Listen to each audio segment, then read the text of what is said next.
first intern that we ever had is a young woman named Gwen. P.S. She's in the kitchen right now. She's an employee, full employee, and an operations associate. But Gwen has a problem with texture, and so she asked, can we have just like a plain milk chocolate flavor? Because everything else has, salty, sweet, crunchy stuff on top. And I said, sure, but you're going to make it. And so after like 4 rounds of testing, our milk chocolate flavor is exactly what it is now. And it's pretty special to have, Gwen and the other members of our team, visit the grocery store and go to the freezer and say, I made that. Hey everybody, this is Caitlin Bricker, editor at Startup CPG. We are back with another founder feature. Looking for a frozen dessert that's both delicious and doing good in the world? Well, we might have found your new favorite. Today we're talking with Sarah Hartmann, founder of Vêsucré. With their zero-waste production model, inclusive hiring practices, and clean label plant de creme products, they're proving that values and growth can go hand in hand. From a kitchen concept in rural upstate New York to 450 plus stores across 9 states, Sarah's journey shows how purpose-driven brands can scale without losing their soul. We'll dive into everything from neurodiversity in manufacturing to building the Makery as a separate entity supporting other small food brands. Plus, this is your sign to take a page from Sarah's book. Find out how the startup CPG community helped open a door, more like hundreds of retail doors, giving her brand a big break into retail. I left this conversation with Sarah feeling inspired, and I hope you do too. Enjoy. Hey everybody, welcome back to the Startup CPG podcast. I'm Caitlin, and today I'm here with Sarah Hartmann, founder of Vêsucré. Sarah, welcome to the show. Thanks, Caitlin. Great to be here. Thanks for asking me. Oh, I'm so happy to have you here. The pleasure is all mine. I'd love for you to introduce Vêsucré to our listeners. For anyone not familiar with your brand, can you tell us what it is? I certainly can.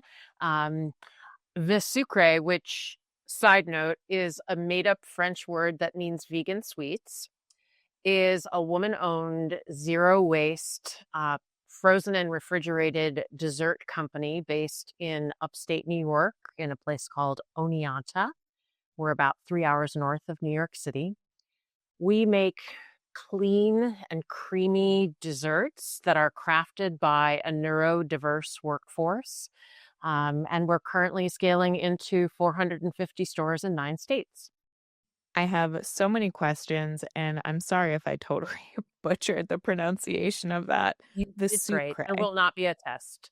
Vêsucré. Okay, So great. why don't I just tell you about that? So when I met with our trademark lawyer, this was early on, the name of our brand was Salé and Sucré. So in French, that's salty and sweet, because that's the main flavor profile. And let's face it, like that's the best taste combination in the whole wide world. So I learned an invaluable lesson in that meeting that in the US, when you trademark something, it doesn't matter what language it's in. It's the English translation that gets trademarked. And of course, salty and sweet is in use in a gajillion places. So she said, just make up a word. And that's the easiest way to get it through trademarking. And so we went around and around and around and settled on Vêsucré, which to us means vegan sweets. I have a confession to make that I have taken French classes for a decade, from middle school to high school and then in college. I've always been so nervous to speak it because I've tried to lose my Boston accent, but speaking French with a Boston accent, it just doesn't really connect. I don't hear any Boston at all. I love to hear that. Yeah. But it's very funny because we'll be, in stores or at events, and a French-speaking person will come up and say, "What is this word? This is not in the French language. What have you done?" And, then I explain it and they're like, "Oh, the accents are perfect. Keep going. Very well." That is so cool. And I love the fact that you made your brand name up. I've heard of people making up their own last names when they get married instead of the husband taking the wife's name or the wife taking the husband's name or partners taking each other's name. They just make up a last name. So I like that you've applied that same thing to your brand name.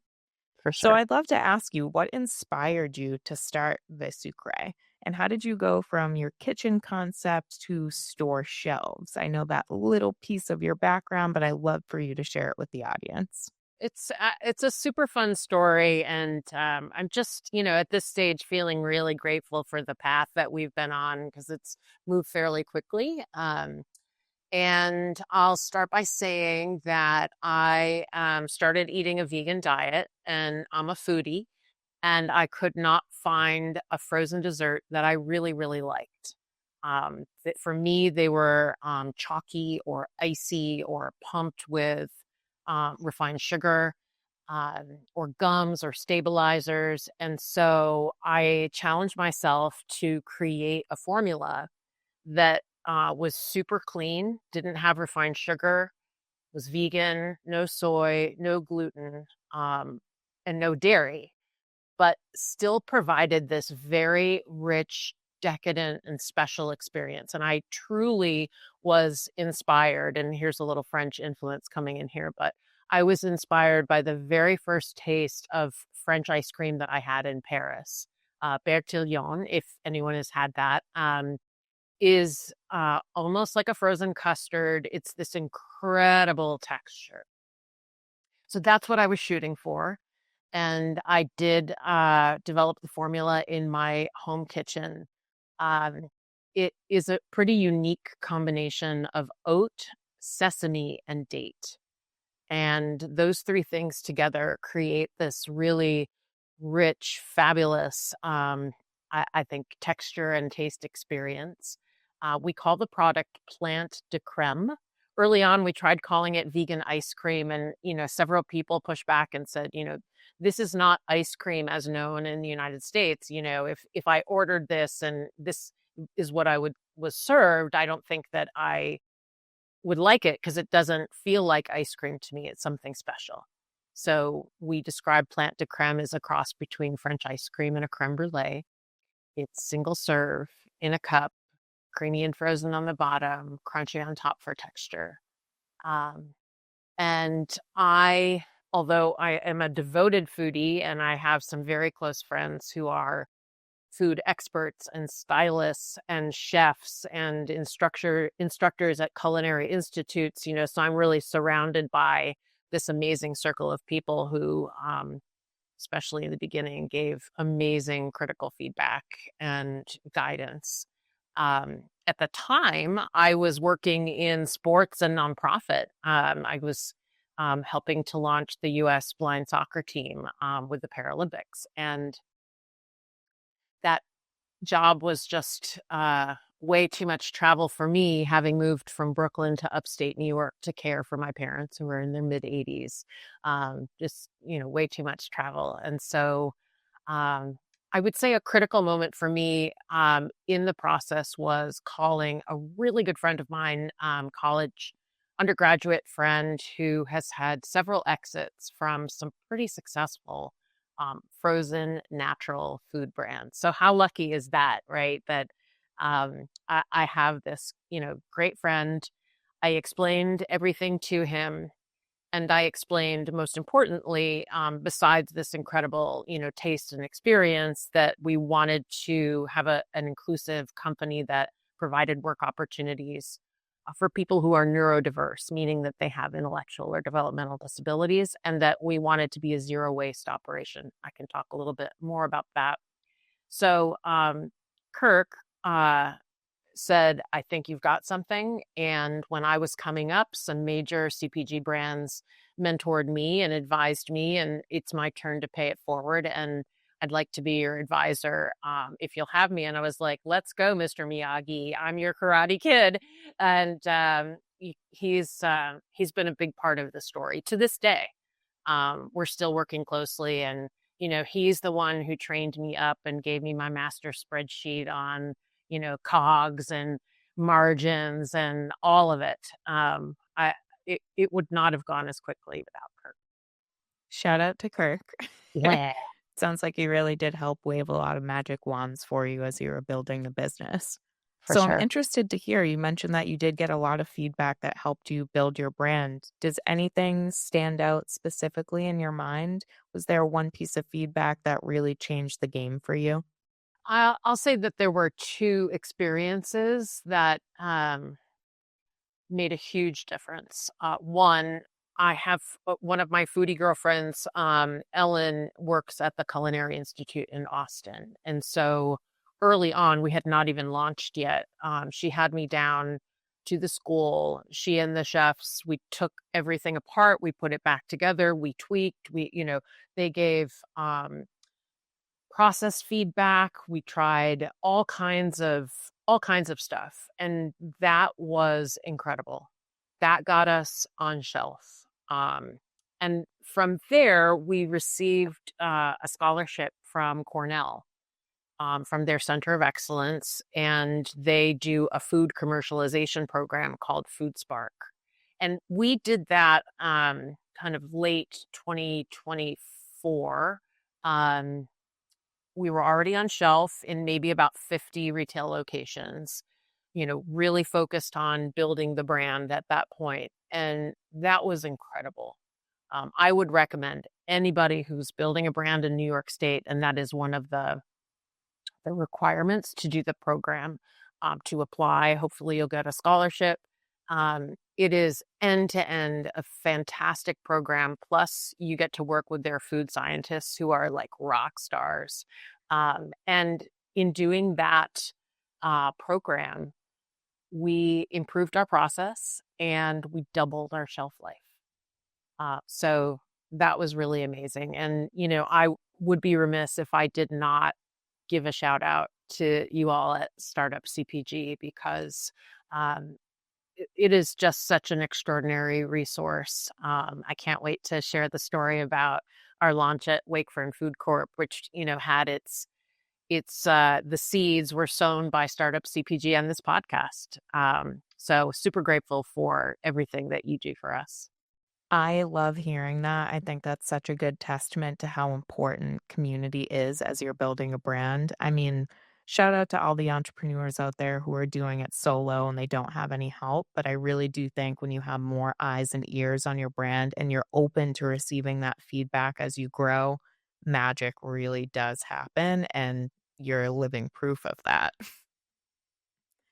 So that's really cool. How did you find the Cornell Food Spark program? And I know you're a graduate of it, and that's Mhm. clearly shaped your journey. Tell us a little bit more about that. So I learned about Food Spark through my advisor at the SBDC. And that's, something I would say to a startup entrepreneur if they haven't connected with their local SBDC, small business development, please do. They are a free, incredible resource. And my advisor, Michelle, has been there since the beginning and told me about the Food Spark program. So that's how we got in, or that's how we got the application. Once you do this program, you're a part of Cornell's Center of Excellence, which means that they just keep opening doors for you and creating more connections and introductions. And one of the big gifts they gave us was a countertop in at the Summer Fancy Food Show last year in the debut district, and it was a great show. We went to, we had some major goals and we crushed them. But, that's a huge gift because it's really expensive to participate in those shows. And we made the very, very most of it. So again, highly recommend. And I'm happy to make an intro. I would just, I would say that in a similar way that Kirk felt, my advisor felt like he should pay it forward. I'm starting to sit in the same place, and we can talk about our program that we're launching here called the Makery, which not only helps Vêsucré scale but helps other small entrepreneurs bring their products to market. Well, let's get into the makery now. And then I definitely want to come back. I want to talk to you about Wakefern. I want to talk to you about zero waste. And I want to talk to you about having a neurodiverse staff. So first, let's talk about the makery. Cool. So, I'll tell you about our kitchen, and I'm going to be super honest with you, Caitlin, and listeners. It's Please, something honesty that's only. important. Yeah, it's something that's really important to me, and wanted to start this brand with some pretty um, serious values, honesty being one of them, inclusivity being another, innovation being key in what we do, and then also sustainability. Um, so as we scale up, I think I mentioned that we're now in 450 plus stores, 9 states. Much of that is due to the Wakefern Food Corp. I will tell that story in just a second. We're now in our third commercial kitchen. So when we started, we're super gritty and we run lean and fast. And so, we borrowed space in somebody else's kitchen. We quickly outgrew that. We got our own kitchen in a building that houses a health food store. Outgrew that in less than a year, and we were given this extraordinary opportunity to be in residence at the building that I'm in now. It's called the Springbrook Adult Dayhab facility in Oneonta, and it serves adults with intellectual or developmental disabilities. So they come here for the day, and it has this massive commercial kitchen because it's a former school. So it has all of our freezers here, plenty of room, super cool kitchen, great, dishwasher, all of it. And it's been amazing to be here because many of their participants actually work in our kitchens. So I'll just share that from the beginning, we wanted to employ a neurodiverse workforce. Oneonta, where we are based, happens to be home to 3 major organizations who serve those folks. So Springbrook, where we're in residence, the Arcot Seco, and Pathfinder Village. And they all have state-supported employment programs where a person who, what is usually the case with us is that somebody has some interest in food or working in a kitchen, and they have a job coach, and they come and they work a part-time shift. Sometimes they start as an intern, depending on the program that they're in with New York State. And the way that we work with our participants is it takes a little time in the beginning to figure out what they like to do and what they're good at. So, I like to say our folks aren't just washing the dishes and cleaning the floors. They are developing their own flavors of plant de creme. They are dipping our protein truffles into the vegan chocolate and topping them with the pink sea salt. They are making the oat milk, which is the main ingredient that goes into our products, our plant de creme. And I don't think it's off base to say that the joy that we all experience in the kitchen shows up in our products. It's a really incredibly joyful place. So here we are now exploding out of our Springbrook kitchen, and the makery, the URL is themakeryoneonta.com. Oneonta is spelled Oneonta. The Makery is our solution for scaling up Vêsucré, but also supporting other brands who would, there's basically 5 different pieces of this project. Number 1, we're going to co-manufacture. So all the equipment that we're investing in for ourselves, we're extending to other people. And we already have a waiting list of clients, which is super, super exciting. In co-man, I'm not saying anything that people don't know. It's number 1, very hard to find a frozen co-manufacturer. Number 2, hard to find someone with low minimums. And, those high minimum, major co-mans can really can be hard when you're a startup. So we want to help bring more people to market. 2, we have commissary kitchens. So locally, there are no licensed commissary kitchens. So we want to be able to provide that locally, but then also to the brands who are working with us, they can rent kitchen space to develop product, test, etc. Three, there's a retail shop where products that are being made at the makery are sold. Um, then there's brand incubation and consulting services. And here's where it gets kind of cool. So we have some stakeholders who are involved with the project. Of course, Springbrook, the Arcot Seago Pathfinder, all providing folks for supported employment opportunities. So we're going to have more people with disabilities have, more job opportunities. But then we have some academic institutions that are involved. SUNY Oneonta, that's State University of New York, SUNY Delhi, SUNY Cobleskill, Hartwick College, and Cornell have all jumped on board. They'll be providing apprentices, interns. So there's a super path to employment for people who want to work in food manufacturing, or they want to, start up their own brands, etc. We're really, really excited to be able to provide that. And the fifth piece of it is that we then also provide certifications through those academic programs, whether it's ServSafe or, manufacturing certifications, that kind of thing. And I guess I can go ahead and say this. I've shared it, I shared it a lot at Fancy Food, and I don't think that John would mind. I'm speaking of John Lawson, who's the local forager for the Northeast at Whole Foods. And it just so happens that John has a home that's about 20 minutes from here. And so it's been really fun when he comes upstate, to get to know him. And he recently visited our kitchen here. And among other things, he expressed his interest to be part of the makery. So he will be on the advisory board. And I think it's a pretty unique opportunity that, you're bringing a new brand to the shelf and you have someone, with really incredible credentials like John to guide you through that process. So this food hub, we believe that we have secured a building. We're really excited about the location. It is in Oneonta. This is a rural to-college town.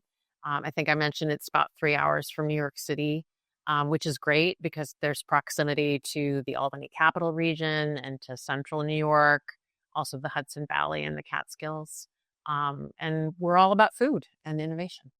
We'll be right back. Are you going to crush it on Amazon this year? It's such an important channel, but it's so hard to do alone, and most agencies are a total ripoff. We can't afford $5,000 a month and a commission on our sales. They just don't get it. That's why I love our partners at Daybreak. They are full service, meaning they do the creative work, the listings, the logistics, and of course, all the ads, all with the most reasonable retainer out there. I work with them personally. I'm so grateful we have such a good partner to recommend out to you, our community. They do evaluate your product first to see if it might be a fit. So if you want them to have a look, email them, startupcpg@daybreak.agency, and they'll do a free audit for you. Good luck, everyone. Wow.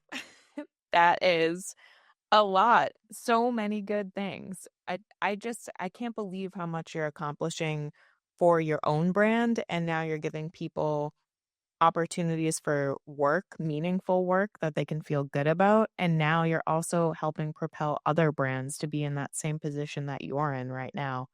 And to have John Lawson on board, I think you're doing something right here, Sarah. Oh, thanks. It's an incredible, convergence of people who are seriously invested in food, especially. I mean, this is a beautiful part of the country in terms of our farms, our dairy, our produce. It's just the sky's the limit. And we're really excited to get to work and provide more opportunities.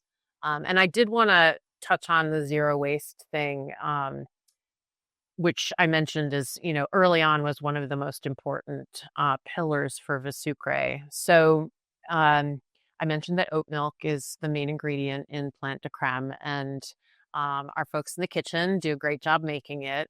Anybody who's made that kind of milk before knows that you have to strain it, and then there's this kind of leftover byproduct.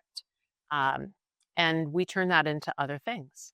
So, for example, behind me, this is the espresso brownie flavor of plant de crème. So on the bottom is like a frozen coffee ice cream, air quotes. And then it's topped with a local maple salted brownie. and the main ingredient in the brownies, that leftover oat product. They also go into things like, this is a fairly new product. These are our protein truffles. We call them truffs. There's 3 double chocolate, pink salted little protein balls in this bag. 10 grams of plant protein, very clean label, but it has the residual oat product in there. So zero waste, super important. And I don't know, I'm seeing that more and more as a trend, and I was delighted to see a lot of that at Fancy Food this summer.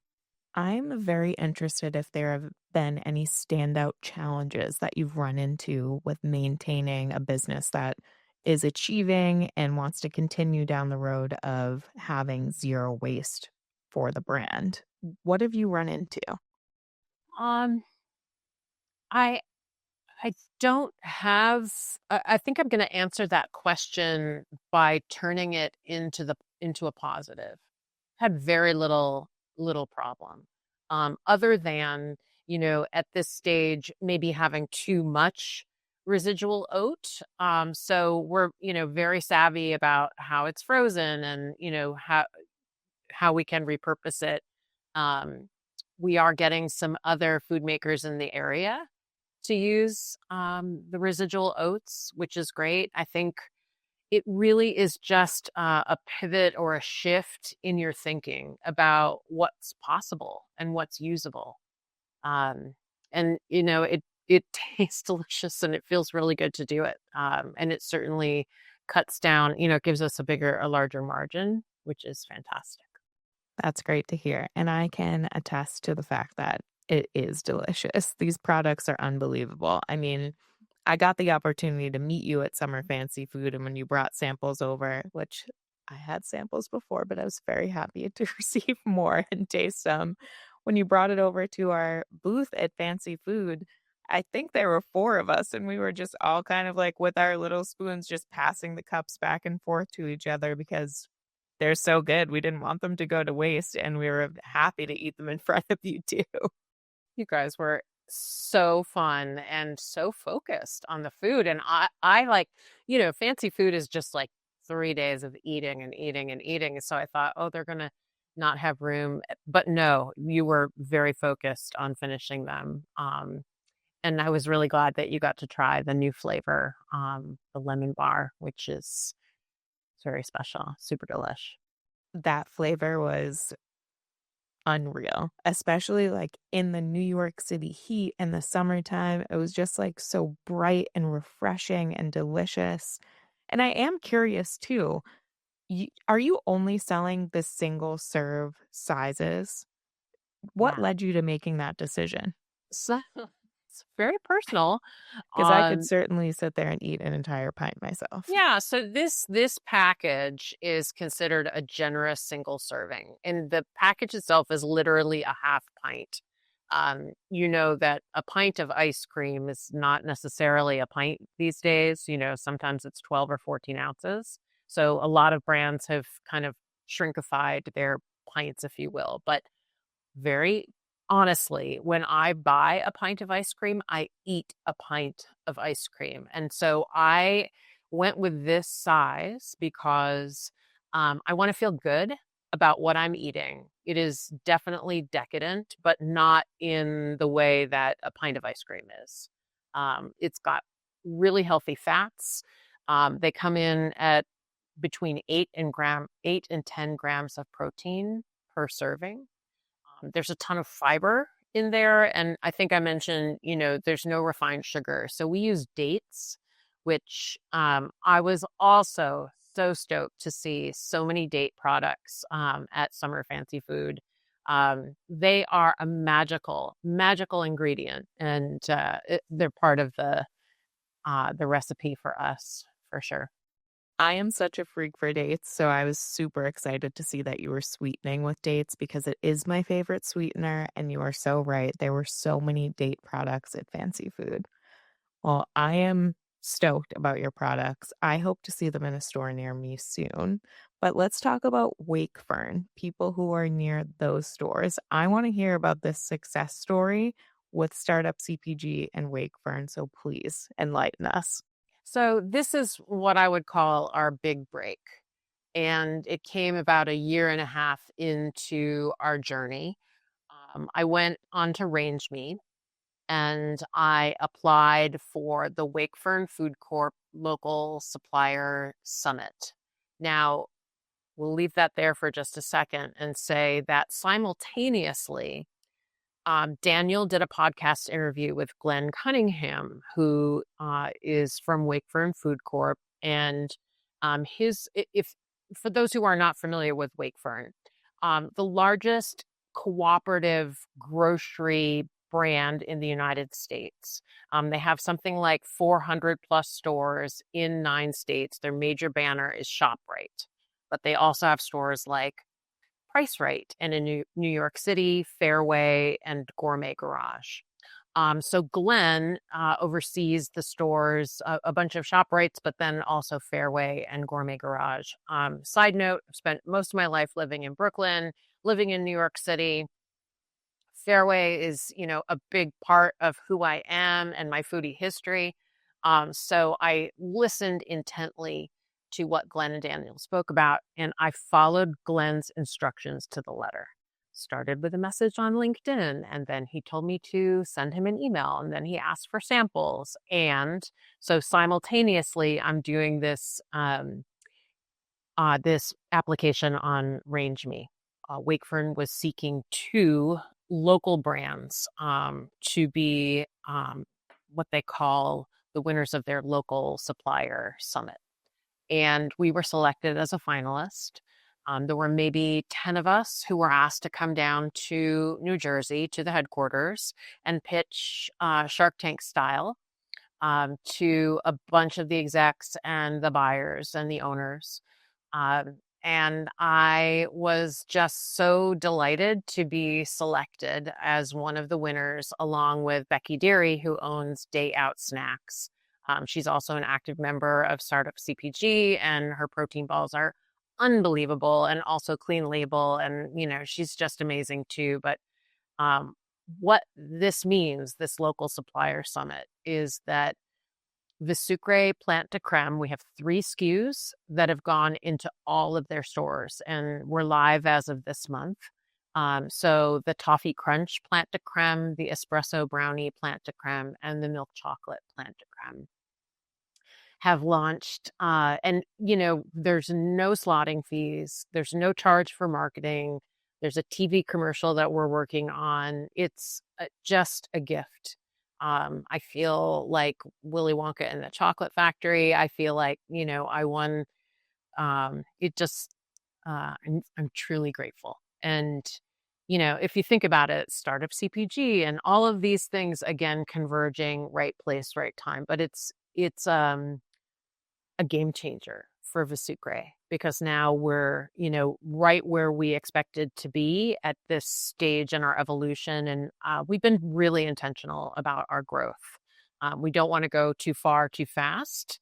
Going back to Kirk, my Mr. Miyagi advisor, he told me some horror stories about, early on with his first brand and over-promising and under-delivering. And so we know that we wanted to go, from New York to the Northeast, and we hope to go Southeast before, moving across the country.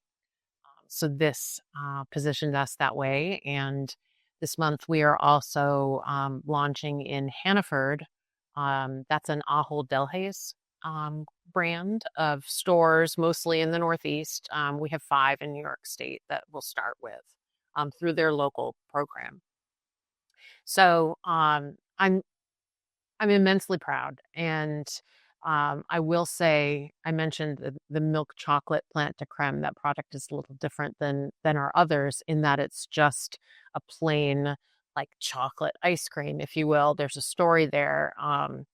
The first intern that we ever have is a young woman named Gwen. P.S. She's in the kitchen right now. She's an employee, full employee, and an operations associate. But Gwen has a problem with texture, and so she asked, can we have just like a plain milk chocolate flavor? Because everything else has, salty, sweet, crunchy stuff on top. And I said, sure, but you're going to make it. And so after like 4 rounds of testing, our milk chocolate flavor is exactly what it is now. And it's pretty special to have, Gwen and the other members of our team, visit the grocery store and go to the freezer and say, I made that. It's very unique. I'm sure it feels the same way for you when you walk up to a freezer, but to have your employees really have a stake in this, that is so special. Thanks. And Yeah. I would like to also shout out Glenn and his team because they have been such amazing partners for us, and they have been so great with our brands, the feedback that they give, the openness that they have. So shout out Glenn and your team. You've been amazing. Sarah, it's been so nice chatting with you. I would love for you to share with our audience where they can find you, how they can get in touch with you. Where can everybody learn more? Absolutely. Please feel free to reach out with questions or interest in the makery, or would love to help. The URL for our website is Vêsucré.com. So it's V like Victor, E, S like Sam, UCRE. I mentioned earlier the makery Oneonta.com for information about the launch of our Coman Food Hub brand incubator opening in upstate New York. So check that out. If you want to email me, it's S Hartmann, and that's Hartmann with 2 N's. So SHARTMANN at Vêsucré.com. Amazing. I'm sure your inbox is probably going to be flooded after people hear this episode. Bring it. So thank you for your openness too. Thank you for sharing such a beautiful product with the world. I love everything that you're doing, your hiring practices, your ingredients, your product. You're amazing. Thank you for being on the show. Thanks for joining us. Thank you, Caitlin, and right back at you. Thanks for all that you're doing, and absolutely the support of Vêsucré. It really means the world. Thanks, Sarah. We'll talk soon. All right, everyone. Thank you so much for listening. If you enjoyed this episode, do us a solid and leave us a 5-star review on ratethispodcast.com/startupcpg. I'm Caitlin Bricker, the host of the Founder Feature Series and editor at Startup CPG. Feel free to find me on LinkedIn or reach out to me on Slack and get on my radar. I'm always keeping my eyes peeled for new and emerging brands to spotlight. If you're a potential sponsor who would like to appear on the podcast, please email partnerships@startupcpg.com. And finally, as a reminder for anyone listening, if you haven't already, we would love for you to join our free CPG community on Slack. You can sign up via our website at startupcpg.com. See you around.